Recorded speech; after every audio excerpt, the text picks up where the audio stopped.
and took that serious. But he's looked good. You know, we're not in the workouts with him and doing those type of things, but he's come in and he's jumped right into the classroom academically, and he's figuring that thing out on the run, which is what happens with freshmen. But he's done great. Really excited about being able to get my hands on him and work with him here in August, and then he's got a bright future here as a Clemson Tiger. How's this offseason been different for you? What's your name? Nikki, with TigerNet. With TigerNet. Yep. All right, good to see you, Nikki. How's this off-season been different? Probably the biggest difference is just going on the road recruiting.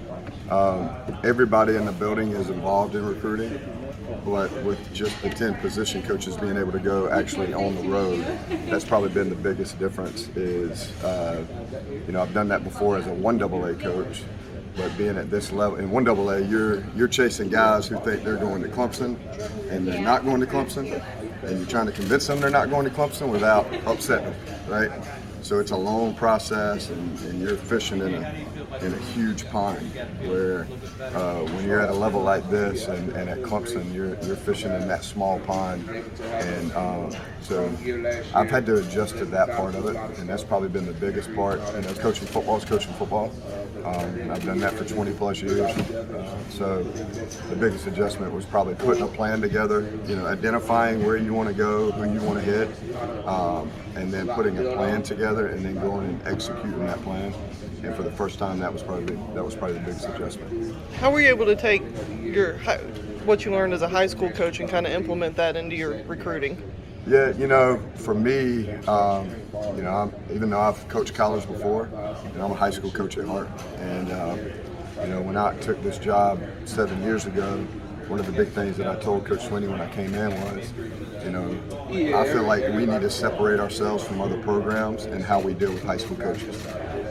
So I kind of put a plan together. We called it the Paul in 50 States, and I put that together, and that was kind of my baby, and I ran with it for the last 6 years, and now I've passed that little baton off. But for us, I wanted our high school coaches in all 50 states, not just in our pipeline, not just in South Carolina, to view us different, and to view us different because of what we were doing for them and what we were doing to try to help them.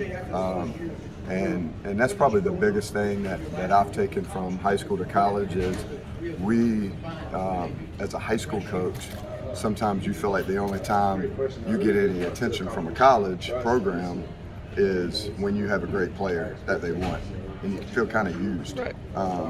So I wanted to kind of separate us in that regards. So that was probably the biggest thing, is just coming in and going, hey, these high school coaches are no different than we are.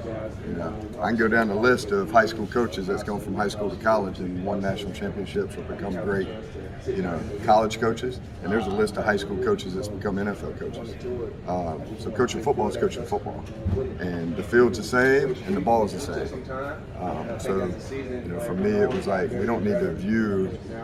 Not that we were, but me personally, it was like, hey, we need to look at these group of coaches just like we look at ourselves.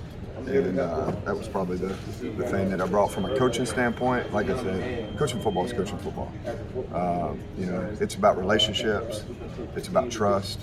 It's about being able to push a kid to where he can imagine where he can go and finding a way to do that. It don't matter what level you're doing that at. If you're going to be a successful coach, you're going to be able to do those things. So coaching part is the easy part. What were the injuries that sidelined Davis and Sage in the spring?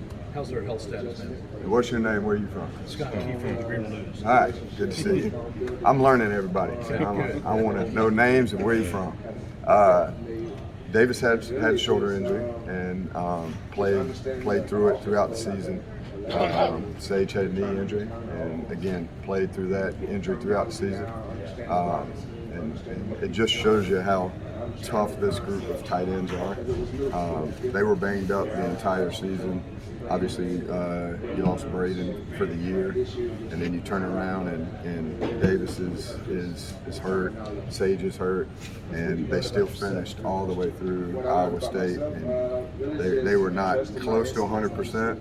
And as soon as the season's over, they go and get those injuries taken care of. But it just again, it shows you how tough this group is, but it also shows you the commitment that these players have to Clemson football and to this coaching staff and to this program and everybody and the fans and everyone that's involved. It would have been very easy for them in a quote unquote rough year to go, you know what, I'm gonna go get fixed, and then I'm gonna be ready for spring ball, or I don't want to go through this pain to finish the season. Instead, they fought through it, and they fought through it for a reason and a purpose, and it's what's been instilled in them inside these four walls, and what this program, what these fans, what Clemson football means to them, and they toughed it out, and we finished the year, and we finished on top. Davis obviously has the potential to be an impact guy, right? Yeah, I mean, we got four guys in the room right now, and all four guys can play and have played. You got Davis Allen, you got Sage Ennis, which we've already talked about. You got Luke Price, who's the grandpa of the room. He's going on year 6. He's challenging me for as much time in the building as I've had. But you got Luke, who's played a ton of football here as a walk-on and earning the scholarship. And then you got Jay Brenningsville, who was young last year and had to be thrown in the fire at times. And now you got those four guys that's got all kind of different levels of experience, and all four of those guys bring something different to the table. And what we have to do as coaches is find ways to mix and match their strengths in order to make our offense go. And that's kind of my job, is to go through fall camp. I've been able to go through spring with some of them. I didn't have Davis and I didn't have Sage in the spring, so I was able to work a lot more with Jake and work a lot more with Luke. We got Will Blackston had a great spring, and Banks Pope had a great spring because they took on some of the reps of those guys that were out. But going into fall camp, everybody in the room, there's going to be 8 guys in that tight end room, and they're all going to be in fall camp. And I'm looking forward to working with all of them and kind of putting those pieces of the puzzle together, and how we're going to use those guys. We got a good group of depth, and that's something that obviously last year we started running out of at positions. So it's going to be fun to be able to work with those guys. They're a great group to work with. They go in the classroom up there and it's business.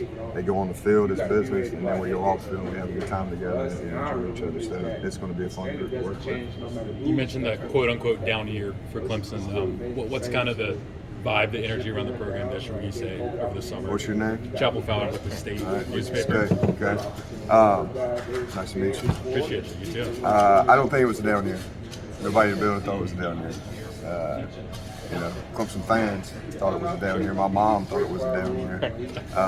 But for us, we fought our tails off and we kept in streak, something that only 2 teams walking into this season can say they have a streak at. So for us, it was not a down year. Was it a year of crazy things that happened? Yeah. Was it a year of 1 play, 2 play didn't go our way this year? Well, in other years, 1 play, 2 play did go our way. Yeah. And it kind of compounded at times. But for us in the building, we just kept fighting, and we didn't listen to what was happening outside the building, and we focused on what the job was every single day, and we focused on the job was on Saturday, and we found a way to get a streak going there at the end, which we all know now is the longest winning streak in the country. And who would have said that walking off the field at Pittsburgh last year? Who would have said that walking off the field at NC State? Probably not a lot of people. When you lose to the national champion, eventually the national champion, and again, it's 1 or 2 plays here and there, and that's different. And maybe that makes the rest of the season different, and maybe it makes the rest of the season different for them. I don't know. I really don't care. At the end of the day, the focus was on what was in this building, and whether you were a position coach, the head coach, coordinator, or support staff, we all had a job to do. And our job didn't change because we had won or lost on the Saturday before. Our job didn't change because, we didn't go into the bowl game and do things different because, oh my gosh, 10 wins are on the line. No, we went into the bowl game because we wanted to win. That's what we do every single week. But for us, man, we had just a bigger party after Iowa State in the locker room as we did when we won the national championship. And that's just the way Coach Swinney has built this program and built this culture. And that's just the way we work with it. So it was a great year last year.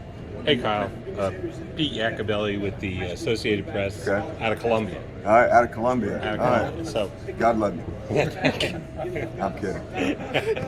just wanted to say, people are going to look at the staff roster and say, oh, there are new guys all over the place. But for you guys, it seems like you're working around people that you've been working around for a while. For everybody here, it's got to be a good feeling. Yeah, I've been here 7 years, so I'm going on my 7th season, and the guys that I'm working with as position coaches, Tyler Grisham, I've worked with in some capacity for 7 years.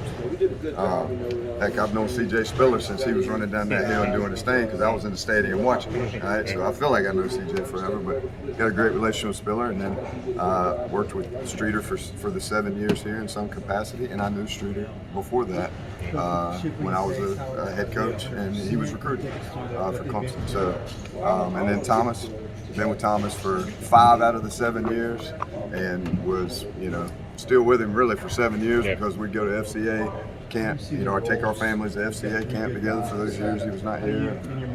Kept our relationship going. So all the support staff has been here, whether they've been here a year, 2 years, or longer. So for us, it's all been easy transitions on the outside. It looks like, man, everything's kind of been thrown up in the fan, and where's it falling? And for us, it's just like, okay, well, I need you to move to that seat, and I need you to move to that seat, but we're all moving to the same seats in the same room. It's just kind of moving around the table. I got a bigger office now. That's been nice. Got a couch in there. So, kick my feet up and watch a little TV every night. Watch y'all's reports every now and then. So, but it's not been really that big a deal, if any. And we've had a spring. That's another thing. We've had a spring to kind of get the kinks out of some of that new stuff. With Brenningstool, what's the next step? The steps Well, Brenningstool, biggest thing with him is just consistency. He's a young guy that, again, kind of got thrown in the fire at times because of injuries and probably was not ready at times. But his potential is through the roof.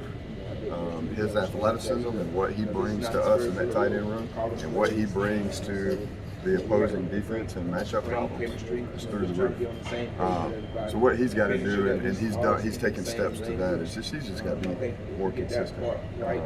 And that's normal for a guy like him, for some of these guys that they're big-time recruits and they dominate so much in high school, and then they get here and they think it's going to be just as easy as that, and that's across the board at a lot of positions. But what happens is that then you get here and it's like, oh, wait a second, everybody's done what I've done. Everybody's been as dominant as I was in high school. So he's just got to keep consistent. But man, he's had a great. They got banged up a little bit in the spring, but he's come back from that well. He's all the reports from the weight room have been. I'm just pleased with everything that he's doing right now, and again, just excited to be able to see what he does in year 2. But he's got a chance to be special. You talk about mixing and matching the skill sets. It seems like he's got the receiver background and the agility to kind of give you something vertically different. Yeah, I mean he's he's more exactly what you said. He's more of the receiver type tight end. But don't sleep on Brenny's physicality, and don't sleep on Brenny's meanness. I don't even know if that's a word, but it's a word today. I mean, he played defense in high school, and he's very, very physical and very nasty. And he's got that mentality that I love at tight end.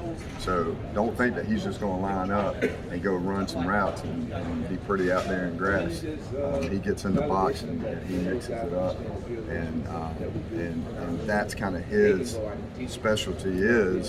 He's more athletic than most tight ends.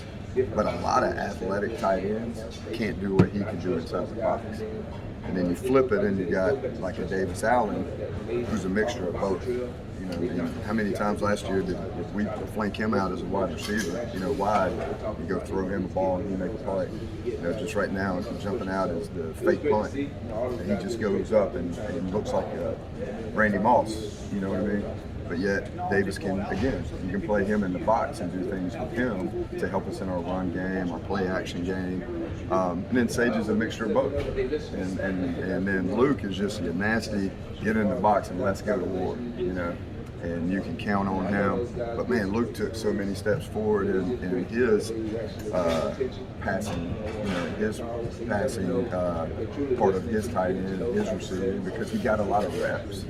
And he just took advantage of those reps. So again, all four of them bring something different to the table. And then I can't wait to see what Sat brings to the table. And I get to work with him and see him this fall. So man, I'm telling you, we got a great group. On and off the field, and we got a deep group at tight end going into fall camp. The Clemson offense is at its best when the tight ends are highly involved. One, what does this group have to do to kind of take that next step? And two, what do you guys as coaches have to do to make sure they're incorporated in the game plan? You know, it's I hear that a lot, especially on the road recruiting, that, you know, incorporating the tight end, or maybe they're not used as much at Clemson as they would be somewhere else, or, you know, their touches, blah, blah, blah. So at the end of the day, you got to separate facts from fiction, right? So I did a little research on Clemson tight end usage since 2015, when we made the first playoff. All right, Nikki, what do you think the Clemson tight end, the lowest Clemson tight end usage since 2015 is? Now let me tell you what the details are of that question first, right? At least one tight end was on the field or more. What do you think the percentage of all the snaps we've taken since 2015, at least one tight end was on the field at Clemson since 2015? Oh, I'm putting it on you now. 85. 85. Anybody else want to throw? 91. Anybody else? The only reason I'm asking if anybody else wants to throw another number out is because y'all are both wrong. Anybody else want to throw a number out? 98. Okay, 96% of the time, Clemson has a tight end on the field in some capacity, whether it's run game, pass game, whatever. And then there's a percentage where there's two. Then there's a percentage where there's three. So kind of the narrative is really false that we don't use our tight end, or we don't use our tight end. Now the flip side of that is we never go into a game and say this wide receiver is going to get 5 touches, and this tight end is going to get 7 touches, and this running back is going to get 10 touches. We don't do that. We put a game plan together to beat a defense. And however that game plan sometimes changes after quarters, and sometimes, you know, tweaks at halftime. Whatever that brings is whoever's going to get the touches and the usage. But at the end of the day, we put a tight end on the field almost every snap. Last question. I mean, what was the percentage last year? 100. It's my girl right there. 100%. 100% we had a tight end on the field last year. Every single snap last year we had a tight end on the field. So guess what? Clemson uses their tight ends. All right, that's the first thing. The second thing is it's their usage within the game. It's going to be game plan specific, and it's going to be what the defense gives and takes. You know. Now, for me, what do I have to do to make sure that they're fully incorporated or they're part of the game plan is I got to push them to go practice, and I got to push them to go to meetings and come out of meetings and take it to practice. And when they come out of practice, we have to walk in that room out there and go, there's no way we can go without this guy doing this. There's no way we can go play this team without these two dudes doing this. So at the end of the day, they control their usage. They control game plan specific stuff. Because just because they had stars beside their name in recruiting doesn't mean we'll go, well, we need to throw that dude the ball next time. No. And I promise the quarterbacks ain't looking up there going, well, which one bought me breakfast today? You know what I mean? Who gets open? Who finds a way? Who can make a play? And how does it work within the play that we've called? You know what I'm saying? Mm-hmm. We never go Hey Trevor, hey Deshaun, hey DJ, on this play, we want you, don't worry about anything else that's happening. Don't worry about what the defense is doing. Don't worry about that this dude might not be open or he might fall down on the snap. You just throw it to him. Go do that. And that's the thing, and our tight ends understand that. Our receivers understand that. We got to do things to put the best product of offense on the field and find a way to be productive offensively. Their job is for us to go, there's no way we can be productive without X, Y, and Z. Does that make sense? Mm-hmm. I know you. Y'all like how I was throwing questions back at y'all? I like it. I know this time in the spring introduced maybe some new receiving concepts and passing game concepts. When you went back and analyzed it after the spring, what did you find? Do you feel like you're going to continue to use some of those things this fall? Yeah, you know, for us, we just kind of, you know, we didn't want to throw the offense away or design a new offense. Our offense has been great, you know. Did we fall in some hard times last year? Yeah, and we have to get better. But for us, it was not just starting back from scratch. I think at times when you do have, you know, with Coach Morris being here when he was here, and then, you know, Jeff and Tony kind of taking it, and then Tony, you know, what happens is it can kind of become hodgepodge because everybody's bringing new ideas to the table and they kind of dump on top of each other. And I think that's what, you know, when me and Street sat down, it was like, all right, kind of what direction do we want to go now? As you, the offensive coordinator, and me, the passing game coordinator, and it was like, let's just kind of clean up some things. You know, let's look at things that we don't do anymore, or haven't done in years is probably the better way to say it. Haven't done in years, and let's put them to the side, and let's really get a core group of passing concepts that we do a bunch or we need to do more, and let's really focus on that and find ways to make those better. So our offense hasn't changed, our passing game hasn't changed. Have we tweaked some things within core concepts? Yes. Have we tweaked some things in, hey, that's not a core concept, it's still going to be a concept, but it's not a core concept for us? Yeah. But at the end of the day, we haven't changed our passing game. We haven't incorporated a new passing game. I think what we've done is by simplifying things and getting this into this, we've been able to play faster.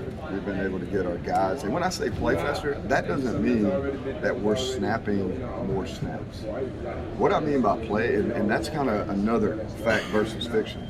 You know, sometimes you throw out, man, we play slow, or this team got unbelievable tempo, but if you really dug into the stats, you'd be like, well, wait a second.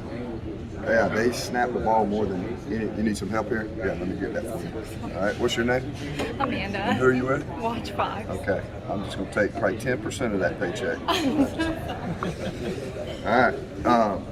And what happens is that, yeah, they might be snapping the ball 80 times a game. They're not very efficient as an offense. They're not very effective as an offense. So what we've done is we've said, hey, we need to be able to play faster, as in our guys think faster. Think faster pre-snap. Think faster after the ball is snapped and what I've got to do in the routes. And if we do that, then we can give them some more things to do post-snap in the route to try to take advantage of some grass spots that maybe we haven't been able to take advantage of. Sometimes you get locked, and this is not a knock on any offense out there, but sometimes, you know, you just line up and say, hey, you run this route, and that's the route. And regardless of what the defense does, that's the route. And for us, I don't want to be locked in to a route. Now, there's times you have to lock in the routes. And then there's other times like, hey, let's give you a little bit of, you know, let's give you some options. All right? But in order to do that, you can't have 1,000 plays that they're thinking through options. And that's the biggest thing that we've probably done is, all right, we're going to give them some options and some routes, but we got to bring it into to this and not be out here with this. What kind of steps forward have you seen out of the